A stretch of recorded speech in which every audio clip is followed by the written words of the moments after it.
There we go. Fantastic. All right, Rhys, I'm going to count us in. We're going to be going now in 5, 4, 3. Gummy Bear.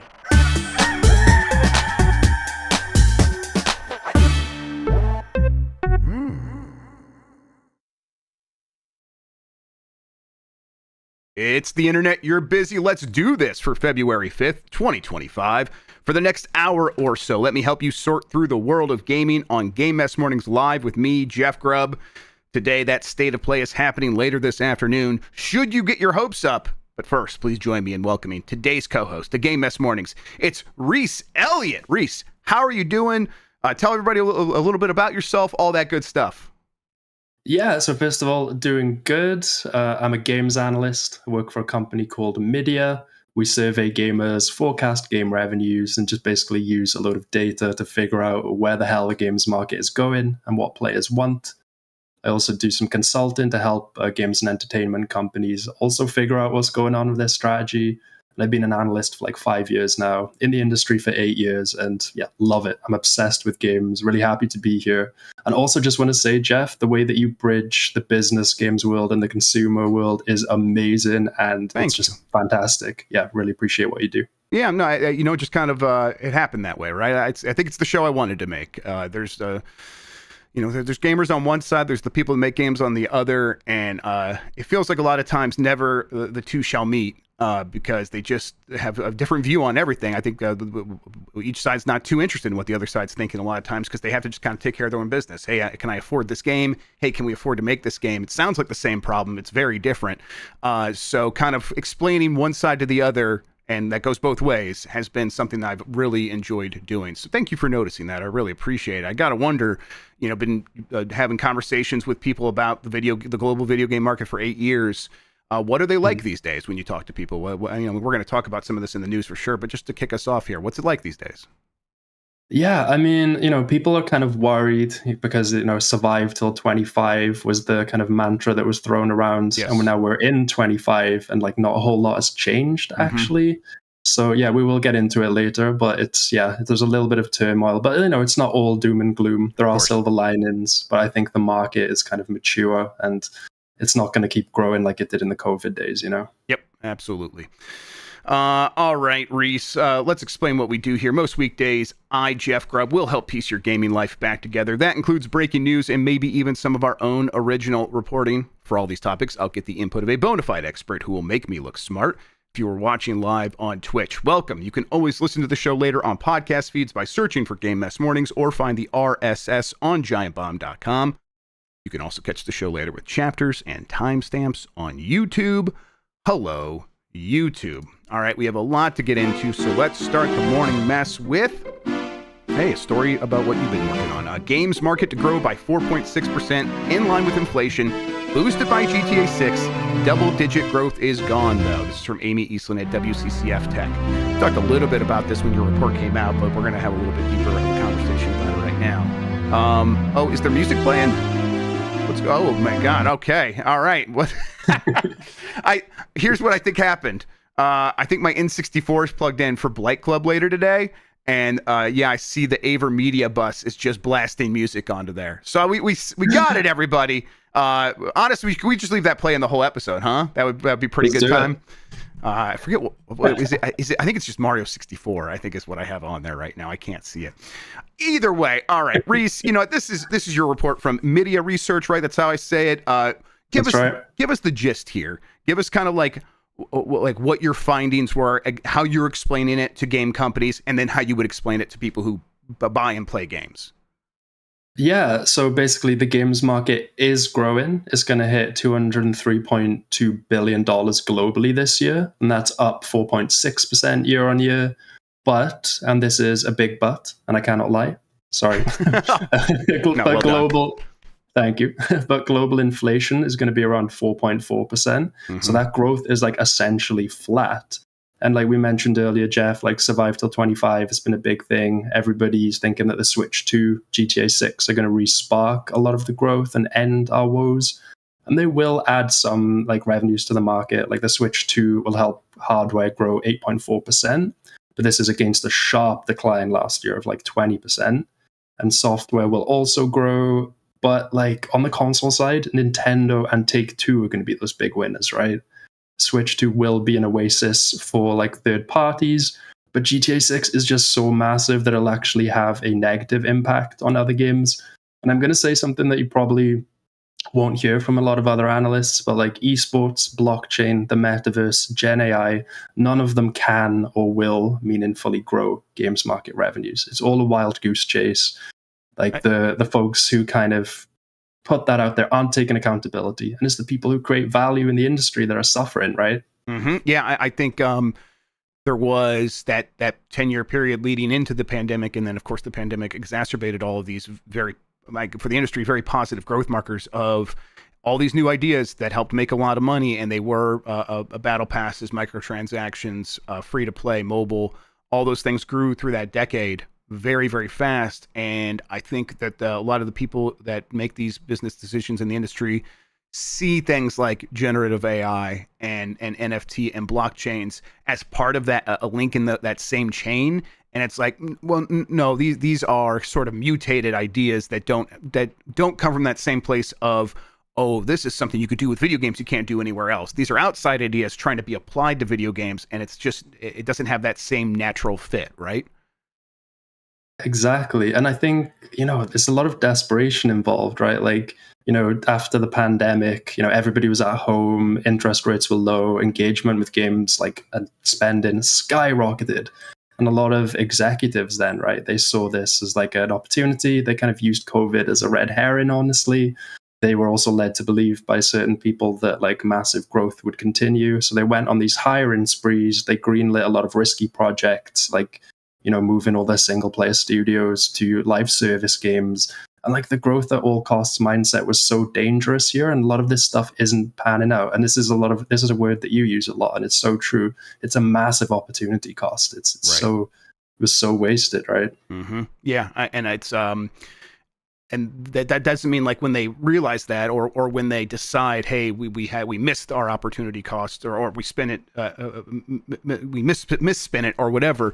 It's not like, okay, now we just shift all that money somewhere else. They get more risk adverse in the wake of that, and they spend less money, and that kind of has a little bit of a spiral effect where it's like, okay, does anyone feel good about spending money? And now will we have games and new ideas ready to go in the next couple of years? So it kind of feels like, industry not just spinning its wheels, but sort of skidding a little bit, right? Yeah, for sure. But I feel like we're being a bit doom and gloom as well. Like there is a silver lining. Like some companies, like with this live service floundering, it's shown them, not EA, as Andrew Wilson's comments kind of showed recently around Dragon Age, sadly, that like a lot of companies are kind of realizing that they should have been playing to their strengths all along. Premium games, like where there are these opportunities for individual successes, right? Like the live service genre is like a zero-sum game. It's already had its winners. Like all those revenues are just going to shift between those big companies. But with premium games, like there's room for like, right now we've got Kingdom Come Deliverance 2. We've got Monster Hunter like later this month that's going to like also do really well. And there's just more opportunity to grow. Like why would you want to, try and hit a home run and fail when you can just hit like a couple of singles and doubles and actually do well and actually do something sustainable, right? Like it's all a big gamble. Okay, so my brain, when you talk that way, like I agree. I look at Kingdom Come Deliverance 2. I do look at Capcom, and I think, okay, clearly we have people that understand that there is a market to appeal to make games that are pretty big and find a massive audience. I mean, Kingdom Come Deliverance 2 is absolutely an example of that, and it comes from a maybe a different side of the industry than an EA, right? A smaller studio, relatively speaking, out of Europe, a place where the labor is a little bit more affordable than in North America. So I think that kind of makes things like that make a little bit more sense. Same with like developers in Japan. But when we say, okay, so why would these bigger companies not want to like go after that? My brain jumped to, and this is going to sound weird, Luka Doncic. I can't say his last name, never could. Luka Doncic. That like looking into like why that trade happened, for people that don't know, he played for the Dallas Mavericks. He was NBA like on the first team NBA, one of the best players in the world. Got traded to the Los Angeles Lakers from the Dallas Mavericks, and no one understood this deal, why this happened. It seemed like a bad deal for one side, the Dallas Mavericks trading away Luka. and everyone kind of agrees now, it was done to save the billionaire owners of the Dallas Mavericks a lot of money because they were going to have to give him a supermax contract extension, and they weren't very interested in winning and putting out a good product. They were interested in using this thing to make a lot of money, and then now this thing's going to cost them a lot of money, so they're going to cut it free. And at the same time, the NBA would love to have someone like Luka in Los Angeles because the Lakers is the NBA, globally speaking. If you look at like NBA 2K, the number one team by far, even in states like Texas, like the number one team that people play as, the Lakers. So really what I'm getting at here is at a certain point, billionaires are making decisions about these very specific markets, whether it's like, hey, what basketball looks like or what video games look like, based on their whims, and it's kind of very disconnected from what the consumers are interested in. So I'm kind of getting to a point a little bit, at least right now. I think we're in a gully, we're in a valley with this stuff where it's really bad, where the enshittification has really come for everything, and there's sort of no rescuing these bigger companies from that way of thinking because they're too far gone in terms of being the playthings of billionaires. So I do look at, okay, what are the big corporations that do make this make sense? And of course, it is companies like Capcom and Nintendo that aren't like stuck in this like Milton Friedman expansion at all cost style of capitalism. It is make good products style capitalism, which is like what we originally imagined the whole thing was going to be like. And you make good products, people want to buy it, and selfishly you make a lot of money. And there's only a handful of those, and not many in North America. So I think that the doom and gloom we always come back to is these traditional companies like Activision, EA, Ubisoft in Europe, feeling like they are so lost and so disconnected from what we want that there's sort of no rescuing them. I mean, is that still too doom and gloom for you? No, I actually completely agree. And I hope like the reality might be different, that these big American companies kind of take note, right? Like we see with From Software, with Nintendo, with Capcom, they lay off their staff way less frequently than the American companies. And they keep that institutional knowledge that kind of is passed along from, the senior devs to the junior ones. And then, and these companies are so profitable because they can build on those ideas, right? Like Dark Souls led to Elden Ring and things like that. And it's the short-sighted nature of, let's be honest, capitalism is kind of really stifling innovation and progression in the industry. And I think like after the live service floundering, a lot of these companies are going to return to the drawing board a little bit and say, okay, so what's working for Nintendo? Why is From Software still doing so well? And I hope, and it's kind of what I tell my clients, and it's because they're like, actually, like you said, Jeff, they're focusing on the product rather than quarter to quarter kind of, gains and losses. That is important, and it's, impossible to avoid in capitalism. Yep, we all do it. But like, yeah, we have to, right? Like, but like there is a line, right? There is a middle ground where you can do both and not fire all your employees. Yeah. So, okay. So survive to 25. Nothing's really changed that much. You mentioned GTA 6 Switch 2 come along. They definitely buoy Nintendo and Take-Two. That makes the overall industry look a little bit better, but maybe still at the expense of a lot of other companies. What sort of breaks the fever then? If it's not those two things, is it sort of those two things coming out, and then in the wake, people are more excited about video games, and the Switch 2's encouraging people to spend more on video games? Is that the hope? Yeah, that's the hope. And like longer term, like GTA will lead some more people to kind of buy the new gen consoles, right? Because it's going to be exclusive to the new gen consoles at first. And usually when people buy new consoles, also including the Switch 2, they buy a few games there, right? And, the buzz does continue as well. But like to answer your question, I think longer term, like the industry needs, because the market is mature, the industry needs to stop focusing on make number go up in terms of revenues and focus a little bit more on profitability, and not via firing people, via making like shorter games with shorter dev cycles. Like, for example, the Assassin's Creed games, if they cut their length by 20%, I don't think anybody would notice. Yeah. And also I think some people might actually be happy, right? Like everybody's so busy, the attention economy is oversaturated, like games are competing with TikTok, with YouTube, with Netflix, not just, Activision versus EA, like a lot of people like to kind of think about it. So like just make games a little shorter, a little bit more digestible. You'll cut down on the budget, you'll cut down on, the dev timelines, and it's just a little bit more sustainable. You also have more room to experiment. Like look at Astrobot, yeah. right? Yeah, and even Miles Morales, the game between Spider-Man 1 and 2, it was a lot smaller, but the reviews were just as good, and the people reviewing the game, they didn't pay for it.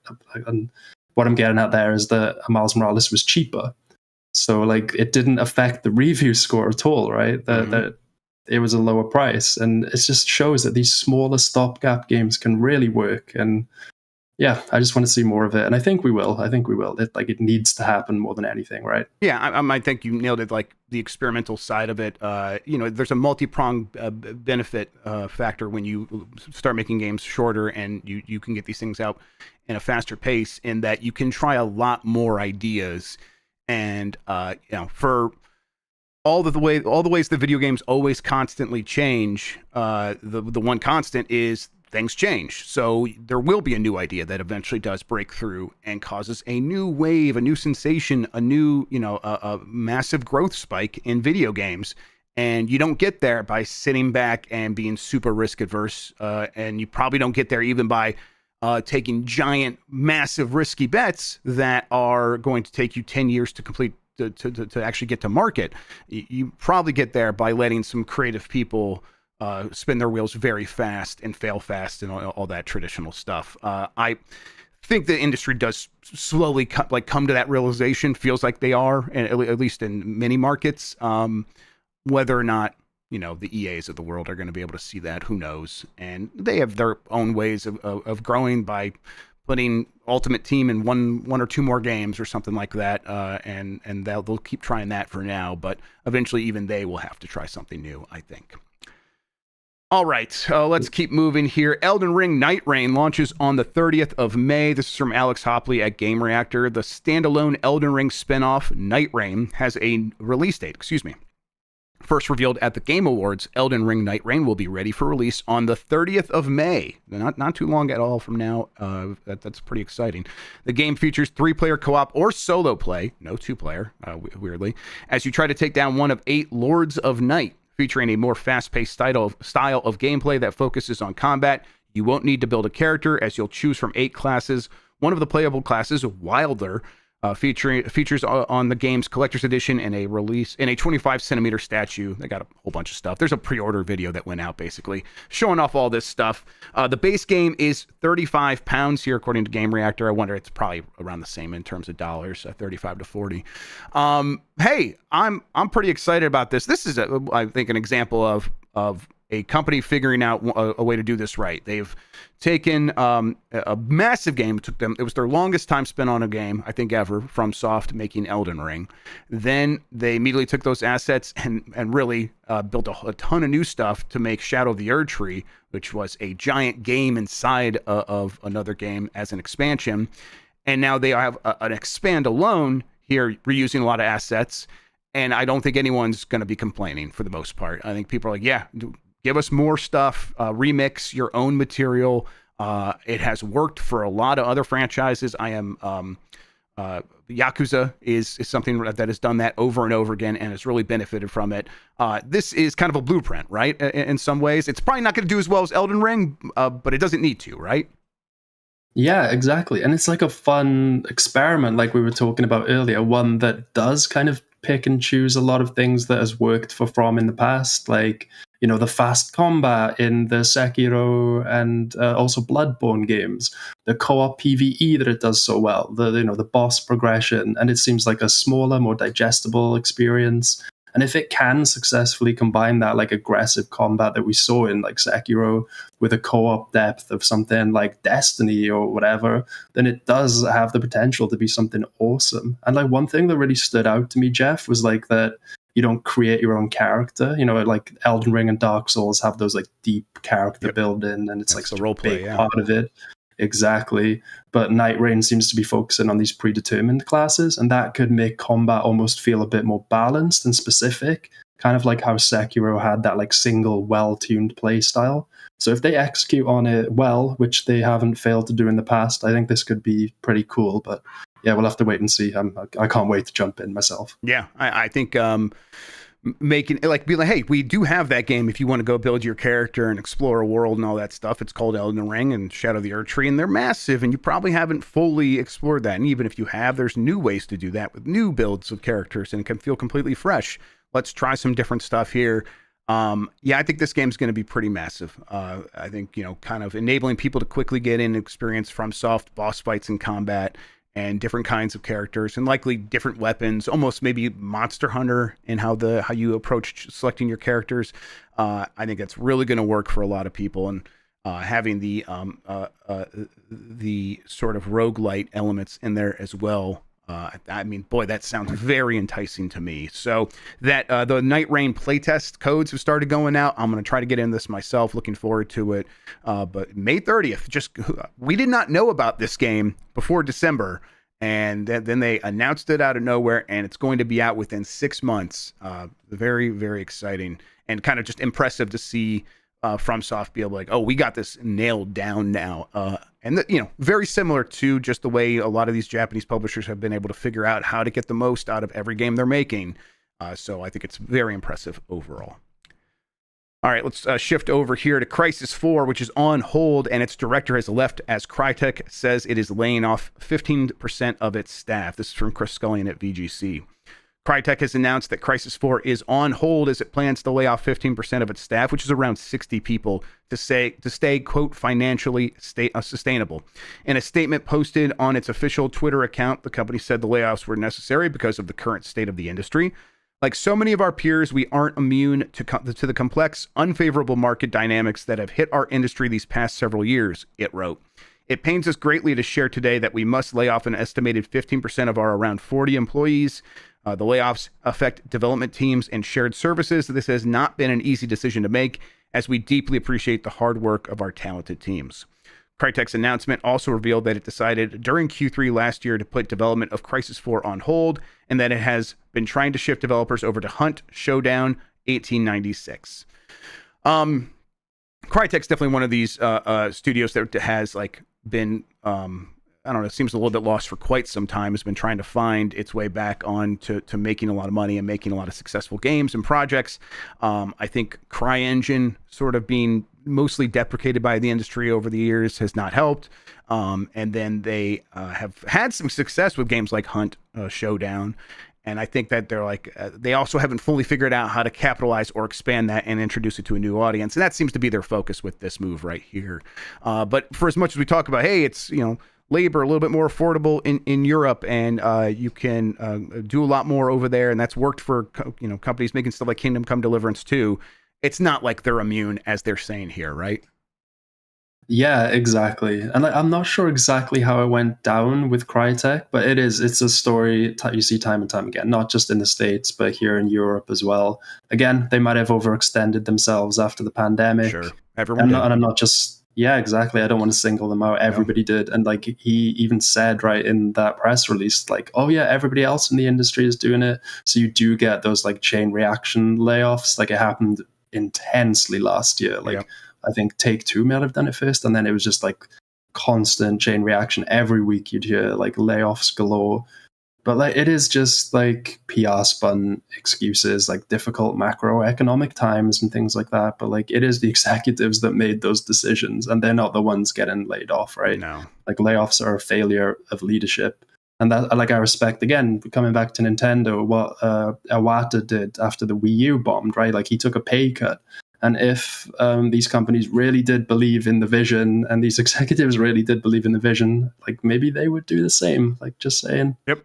And I get that's, in Japan, that's a little bit more cultural, and there's even some labor laws that kind of encouraged him to do that. But so what? It clearly was the right move. And, the things he said about it at the time, again, even if it was forced by some other thing, which I don't think we fully know, he said the right things. We need people to make joyful games, and who can make joyful games if they're worried about losing their job? And I think, boy, that just comes through in every single news story we talk about with this industry right now. It's why we always end up kind of having the same conversation over and over, is because it taints everything, and everyone's worried about losing their job, and kind of hard to focus on the joy when that's the case.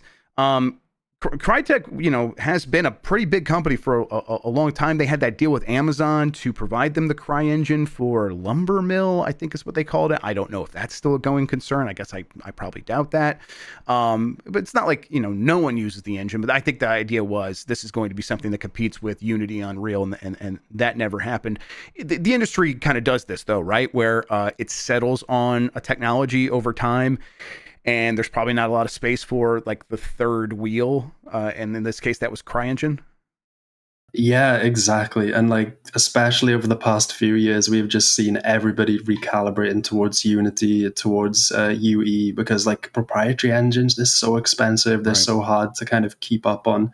I mean, Gorilla has Decima, which is kind of one of the last ones standing.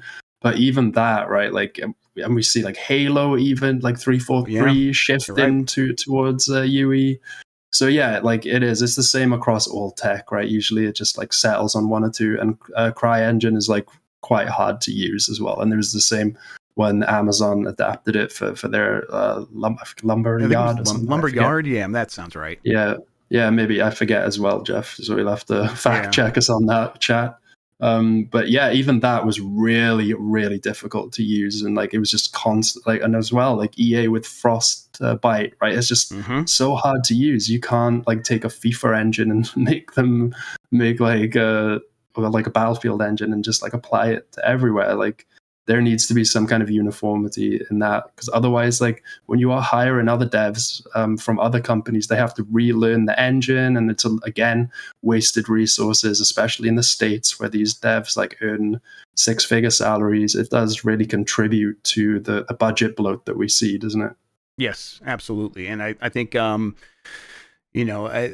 sharing technology and then sharing understanding of technology as you move from one studio to the other, as you pointed out, hugely crucial, to the point where even Nintendo uses Unreal Engine on a ton of their games now, because it's just the path of least resistance a lot of times. And that's how these things shake out, is eventually someone decides, wait, why are we doing it this way?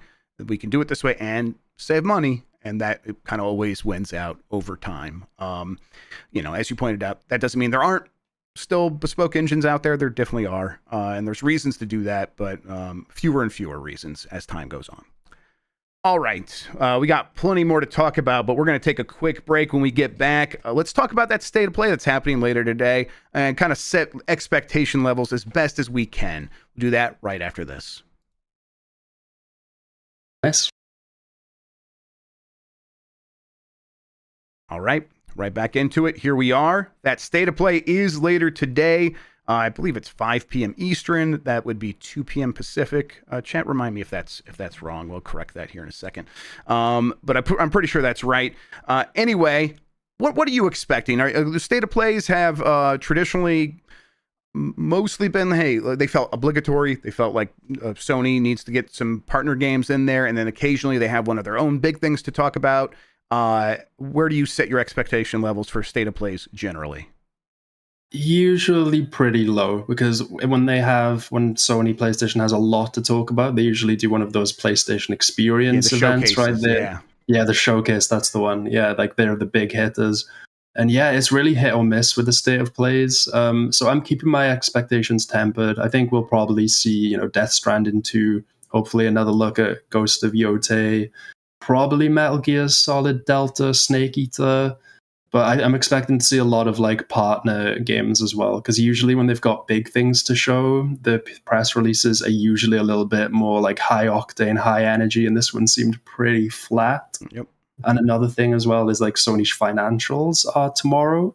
So like it seems like they're just trying to either they're trying to sneak this out the day before so they can talk more about these games in the call with the analysts. Or maybe it's just so poor that they're just trying to get it out the door, so that it doesn't affect the stock too much. It could go either way, but yeah, I'm keeping my expectations pretty low. But I'm happy to be surprised. We'll see. Yep, same. And it's like I don't go seeking out, hey, what's actually going to be in these things beat by beat these days. It's going to happen. We'll get all the answers here pretty soon. But I still hear some stuff. And from at least one person's perspective, it's they're telling me it's like hard to imagine Sony being able to line up a lot of what it has been working on with this state of play right now. Just a lot of stuff's not exactly right. For example, like Marathon probably does have its own thing later this year instead of showing up here. Fair Games even might not be ready for this year, so they might not want to talk about it again until later.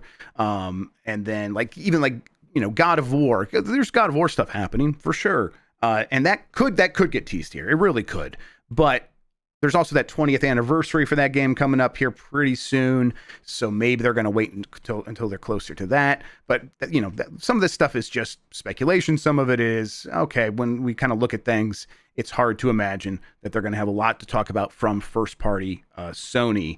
That said, Death Stranding 2 definitely. A lot of the stuff that's coming up very soon, like Death Stranding 2 is probably out before people are even thinking. We probably do get that release date here, and it's like very soon. And I think that's the kind of thing they'll focus on, because they do have some games coming up in the immediate future, and then a lot of third parties will have stuff ready to talk about. And I think that's where the big stuff could come from. If Resident Evil 9 shows up in this thing, I think most people will be like, that was a good state of play, and I think they'll be right. People keep wondering about the Nintendo Direct as well, if there's going to be one in February. I keep hearing that there will be one. So I think, whether or not that's a Direct or something much smaller, like a mini Direct, or I don't know. I suppose it could just be a series of announcements on Twitter, but basically people they're supposed to have something later this month. So that would be focused on the Switch one. These companies still have to talk to consumers, still have to get them excited, right? So these kind of communications from the companies will keep happening. Yeah, and there are still a few games left for the Switch one as well that they really do need to market, that we haven't got like concrete release dates on. So, and I think even recently Nintendo said these games are coming out still for the Switch one. So they probably need like a little marketing push for them ahead of the April showcase for the Switch 2, because the Switch 2 is coming in April, but Nintendo's still got its Q1 to make revenues, impress investors, keep Switch 1 owners happy. So yeah, they'll have to do something. So I'm kind of with you there, Jeff. They'll probably sneak one out. Yeah. Just getting back to the state of play, there's some news stories and rumors about stuff that might show up there, or at least stuff that lines up circumstantially. Xbox game Hellblade 2 might be out for PS5 very soon. This is from Liam Croft at Push Square. While it's not yet been announced as one of the PS5 ports Microsoft currently has in the works, it has been claimed that Senua's Saga Hellblade 2 could be launching on Sony's current-gen console pretty soon. Windows Central scribe Jez Corden responded to a tweet earlier today about the State of Play live stream set for Wednesday, suggesting Hellblade 2 time maybe. In a follow-up post, he then claimed it's a case of when, not if, the PS5 version happens, and that when is pretty soon from what I've been hearing. Switch 2 announcement leaker Nate Drake also got in on the action with the original post, suggesting Hellblade 2 will be out on PS5 soon, very soon. This feels like one that could even shadow drop at this thing. Microsoft clearly has brought down the wall. Everything feels like it's coming to PlayStation 5. It's going everywhere that they can put it out. They could have a lot of games in this state of play, honestly. They could have this and Forza and a handful of other things. Do you think they're navigating this well, or does that even matter? Is that Xbox, you mean? Xbox, yeah. Do you think Xbox is navigating this transition from a lot of exclusive Xbox games to all those games that are now coming to PlayStation 5 in a way that is truthfully growing their business?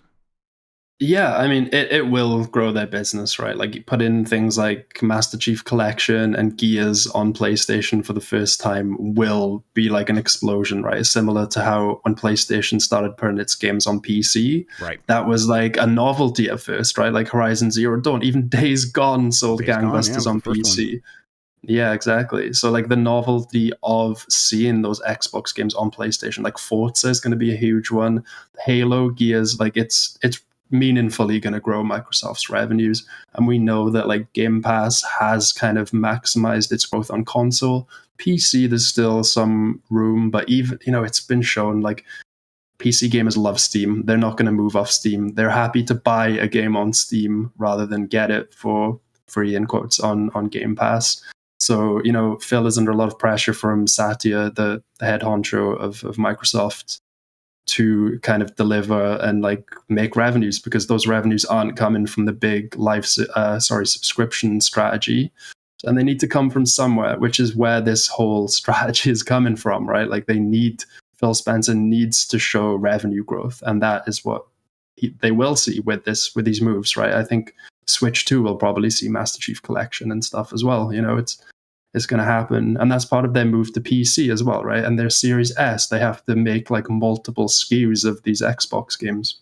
Yep. Also for the portable, so it'll just be so easy to put them everywhere and anywhere, which is, I think it's just the right move for Xbox. But it's going to be a tough journey because obviously they're pissing off a lot of like current Xbox fans along the way. But ultimately, like, that is just the way the current is going, and yeah, they're collateral damage, I guess, at this point. Yeah, I mean, it does. You feel like, it does speak to that conversation we had earlier. The billionaire owners of all these things have made bigger bets than can be really justified by the market as it stands right now, and so they have to grow and expand. And a lot of that stuff looks, questionable. But a lot of it is like, let's just let more people play these games we already made. And when you say it like that, it's very difficult to argue against it. You made a product. You could put it somewhere else so that more people could buy that product. What is the possible argument against that? And the argument and traditionally would have been, well, you want to encourage people to buy your console because there's knock-on effects there. That you get 30% cut when people buy other software on there, and you have the digital ecosystem, and there's all these benefits, blah, blah, blah. And it's like, well, now I think we're at a point where even that way of thinking is too small for, hey, well, what if Call of Duty was everywhere? What if Minecraft was everywhere? And what if all the other stuff we made were in as many places as Call of Duty and Minecraft? And it's like that actually outstrips the 30% cut we get from, EA games on our platform. So, I think that they see I think they are thinking very long term, Microsoft. And so any sort of current rockiness of like people accepting or not accepting this, they don't even feel that anymore, because it's like they are trying to get to a future where things are very different. And that starts with maybe like, stuff like Hellblade 2 popping off on the State of Play today and immediately available on PS5. I could easily see that happen. Meanwhile, getting back over to Sony-owned stuff, Gummy Bears, Bungie's MOBA-Smash Brothers project, could appear today at State of Play. I think this is the mobile game. This is from Albert Garrido at Game Reactor. It's been just over a month since we first heard about the MOBA project being developed at Bungie called Gummy Bears. While the bulk of the team was busy polishing and adding content for Destiny 2, The Final Shape, around 40 developers split off from the main studio to focus on this Super Smash Brothers-inspired project with a percentage-based health system rather than health bars. Let's see, details have been scarce so far, but now it looks like we're going to get plenty of them, as the Game Post, the same source that first revealed the project, claims that we could see it unveiled today at the State of Play. Gummy Bears is, according to the leaks we have, a MOBA project aimed at a younger audience than Bungie is used to, and perhaps that's also why it's been rumored by sources close to Vandal that they're also preparing its announcement for a hypothetical Nintendo Direct this month and subsequent release on Nintendo Switch 2, although the latter part has been taken with a grain of salt. Honestly, I believe that one. That one actually lines up pretty well with kind of some stuff I'm hearing. Yeah, okay. So, I mean, I think mostly, Rhys, my question to you about this would be like, can you see how a company like Bungie gets to end up making a game like this? Yeah, I can see it, especially Bungie that's under PlayStation. I mean, yes, like Bungie does have its own identity and kind of can do its own thing. For a while, but yeah, like that's shifting, yeah. Yeah, that is shifting for sure, which is kind of like what I'm getting at here. And we see PlayStation kind of pushing more towards that family-friendly arena, kind of similar to Nintendo, obviously on a much smaller scale. They had the Lego Horizon. Astrobot is a lot more family-friendly. This is a lot more family-friendly. And again, it's like console revenues are kind of getting maximized, right? So PlayStation and Bungie under PlayStation, and also, PC companies are looking to kind of grow the pie via new demographics. And Nintendo has mostly kind of cornered that, right? I mean, there's the Lego games, and there are like other games like based on, kids' properties, but a lot of those are on mobile. So there is kind of room for it. I mean, Lego Horizon was a mismatch, I think. Like the Horizon IP, I think, like Herman Holst, it's his baby, so he's just trying to like put it everywhere. And like, I think people don't necessarily care about Aloy's story that much. Like the world is cool, but yeah, I mean, I digress on that one. But like, I mean, there is room for a family-friendly MOBA. Like Pokemon Unite didn't quite hit, so that is a bit of an issue. But like, I think it would have to be on mobile, console, and PC. I think not just like mobile and console, because these games, they really need to like grow their total addressable market, right? They can't just be in one place. So I don't know. I'm worried. Like the marketing is going to be really important, and the MOBA space is pretty dominated by League. So if Pokemon couldn't do it, like can a new IP? I'm not sure. Yeah, I wonder the same thing for sure. I mean, I think this thing being everywhere seems very likely. Bungie kind of made that a point early on when they got acquired by Sony, saying, hey, we are still going to be free to do our own thing. And that means our games get released everywhere, which is why Marathon is coming to Xbox. And that was kind of a big point back then. So it's like if Marathon comes to Xbox, clearly this game can go to Switch and Xbox and mobile and PC and PlayStation and everywhere.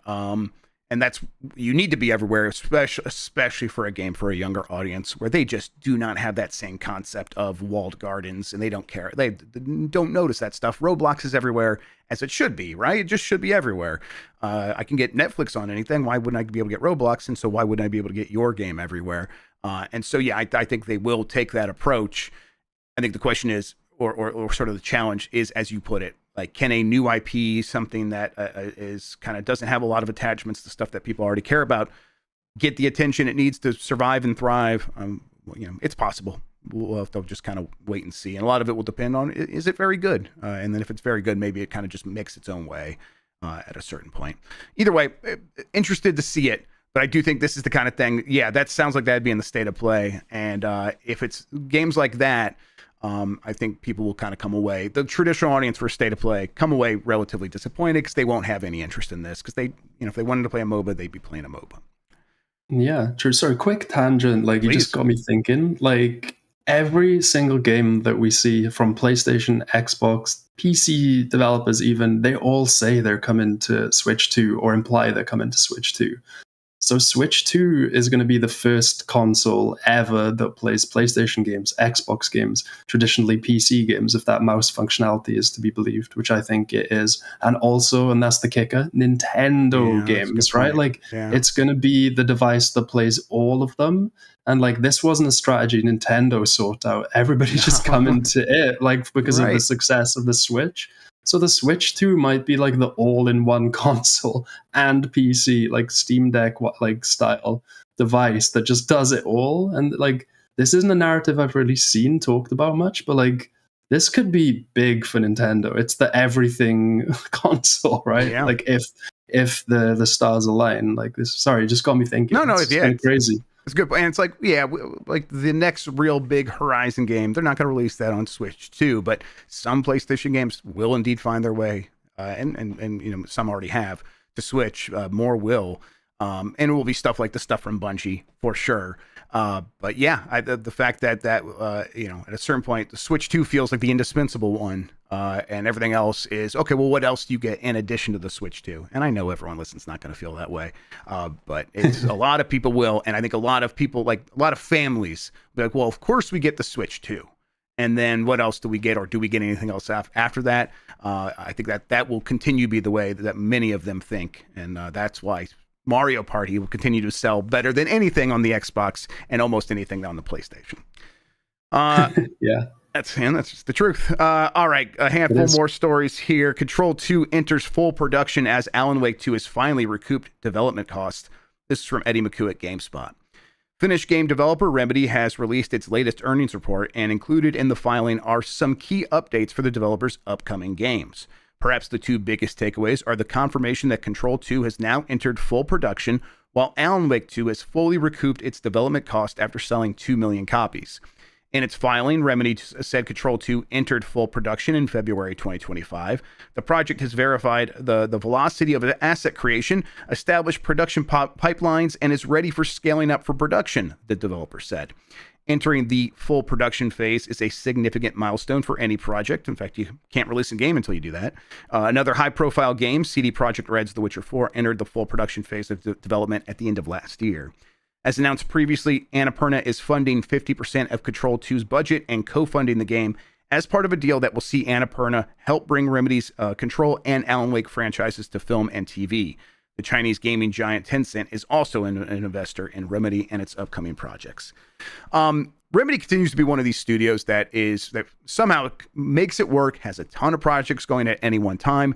Doesn't feel like it always gets the best deals, but gets deals to get more stuff done. I say that because the Epic deal paid for Alan Wake 2, and that's great. But it also made it so that game did Alan Wake 2 ever come to Steam? I don't know if it ever did, because I think Epic published it, and that's the deal you have to make. And not being on Steam is going to hurt any game. Period. Just across the board, you're not on Steam, especially if you're on PC somewhere else.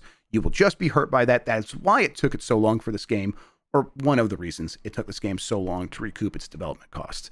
And I think they didn't make that same deal again. I think a lot of that is because Epic is not as interested in making those kinds of deals anymore. It hasn't really helped them grow the Epic Game Store, but whatever the reason was, they're doing a different deal this time. And this one feels like maybe a little bit of a better fit. Get a company that wants to do the kinds of things you want to do, but you can't do, which is make the television and movies, which clearly, of course, Remedy very interested in doing. They put that kind of stuff in their games all the time. Is Remedy a company that feels like, hey, they think creatively both in how they make games and how they approach the business of getting those games made? Yeah, absolutely. They're some of the, in my opinion anyway, the best storytellers in games. They leverage kind of the best of TV and the best of games and make it so that these experiences are like you cannot get anywhere else. And I think like the Epic deal was probably a net positive, right? Like they probably wouldn't have been able to make Alan Wake 2 without Epic. It sucks that it's not on Steam because it would have sold gangbusters on Steam because like it looks amazing. It like had I think it had path tracing, I forget. Yeah, it's got everything, yeah. Yeah, it had everything. So that, the Steam, the PC crazies would have gone nuts for that on Steam. So they kind of missed out there, but again, it probably wouldn't exist without Epic. So I'm glad they're starting to make their royalties on it now as well, so they get kind of a bit more cash in their own coffers, which can like help them be a little bit more independent in the future and not be beholden to your Epics and things like that. But I do worry that they have quite a lot of irons in the fire. Like they're kind of, in my eyes, best when they're a one game studio and they just have the time and resources to like pour all their effort into that, because they're quite auteur driven as well. I mean, everybody contributes to the game, of course, but like I hope they don't spread themselves too thin, because this is something that has like destroyed some of the best like game developers ever over time. So yeah, I'm excited for them and I'm really happy for the success that they've had, but I just hope that they can focus on what they do and what they do well. Yeah, I think clearly they worked on that. God, I'm not gonna be able to remember the name. Crossfire X, that's what it was. Crossfire X. They did the campaign for that, like the work for hire stuff. And they were doing that alongside like 4 of their own projects, and right now they have at least 4 going, maybe 5, I think. A ton of stuff. And I just think part of that is they want to have a lot of irons in the fire because they want to keep everyone working on something and have a lot of chances for success. But I think at the same time, you're right.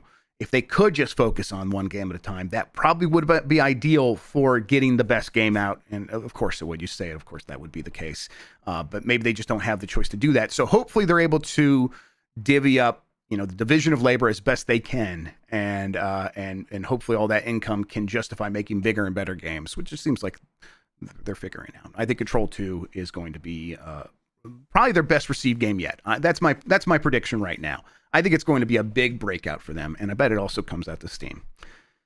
All right. Nintendo could have been bought by this unexpected company, Activision founder says. This is from Eddie McCoo at GameSpot. Rhys, I saw this headline, and I was trying to guess what it could be, and I didn't guess it, but when I saw it, I'm like, okay, that one actually makes sense when you think about it. According to Activision founder Bobby Kotick, and I guess I should stop there, he did this podcast, and he did an interview, and he's saying a lot of stuff in there, and I think I'm at a point where I don't believe most of it. And I don't think he's lying. I just think he misremembering or wasn't fully like engaged in a lot of these conversations in the way that he presents it. Like for example, this one is about like having lunch with Charlie Munger of Berkshire Hathaway, who he said considered buying Nintendo at one point. Kotick said on the Grit podcast that Munger was not a fan of video games, but saw an opportunity to potentially make a bid for Nintendo. Munger is said to have floated the idea of spending some of Berkshire's immense holdings on making moves in the video game space. One of Munger's ideas, apparently, was to buy Nintendo.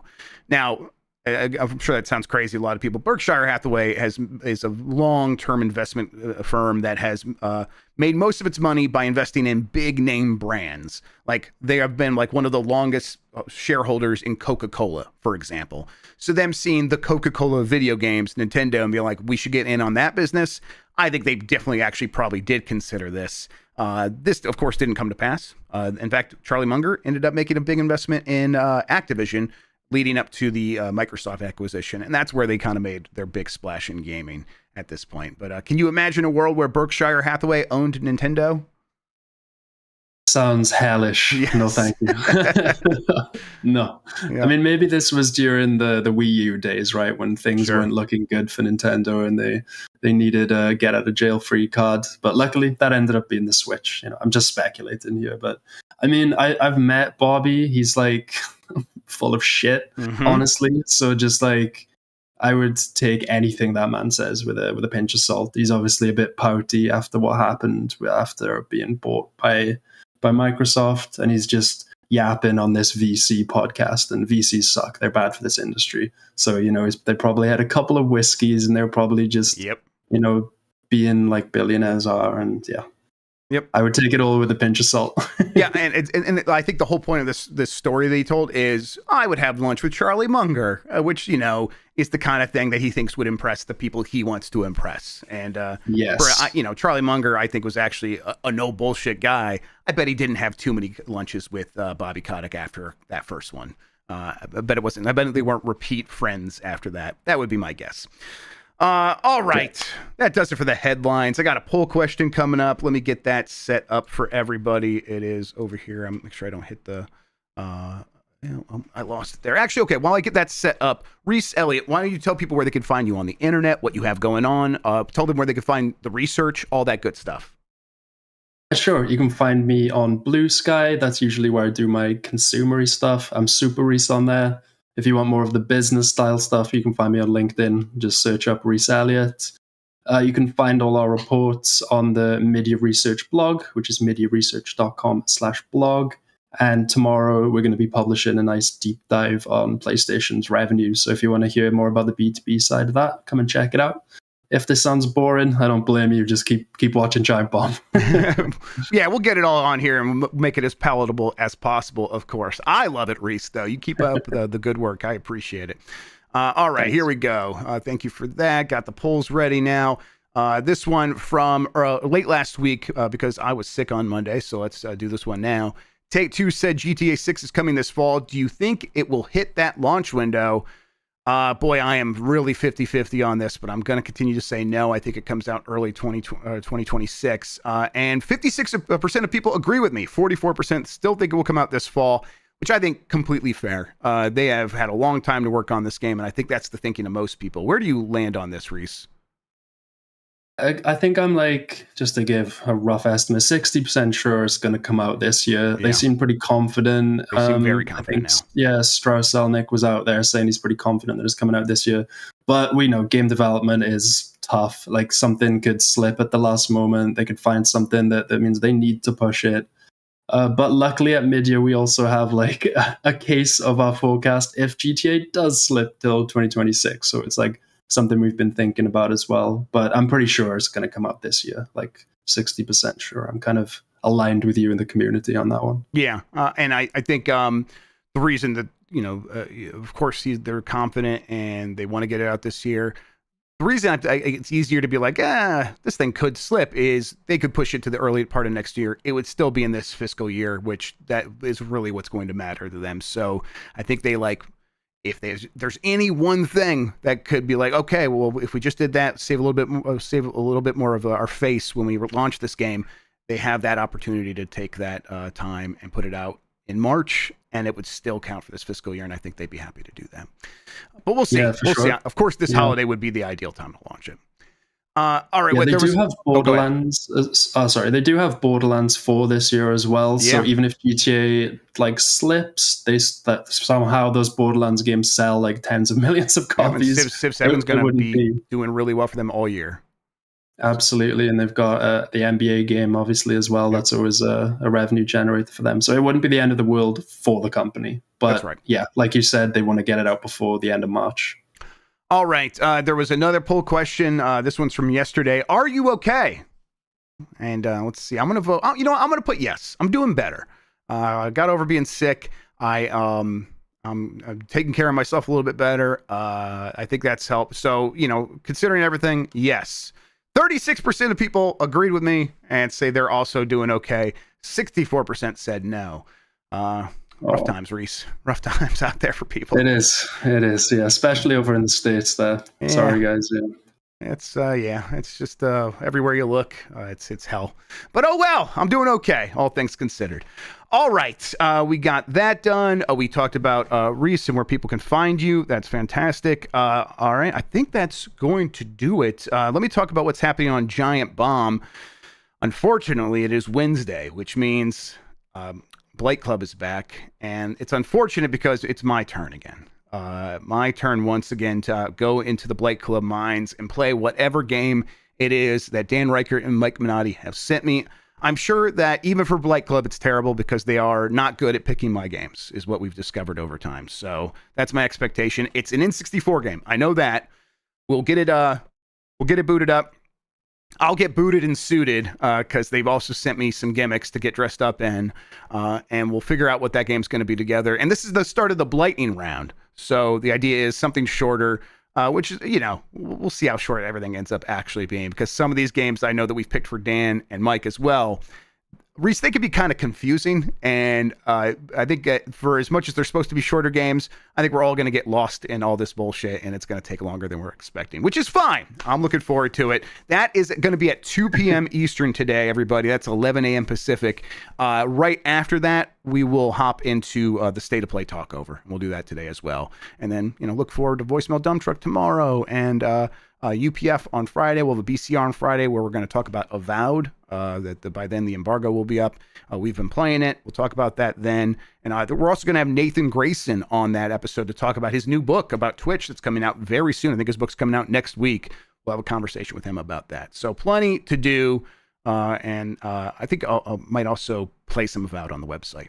I might do that tomorrow. We'll see. All right. Rhys Elliot, thank you so much for hanging out with me today and talk about video games, man. I really appreciate it. It's been a pleasure. Yeah, happy to do it anytime, man. Yep, Always love watching the show, so it's an honor to be here, honestly, yeah. Thank you so much for doing it. I think we will absolutely make it happen again. It was fantastic. Fantastic to have you all listening and watching. Until next time, have a good one. Take care of yourself, and goodbye.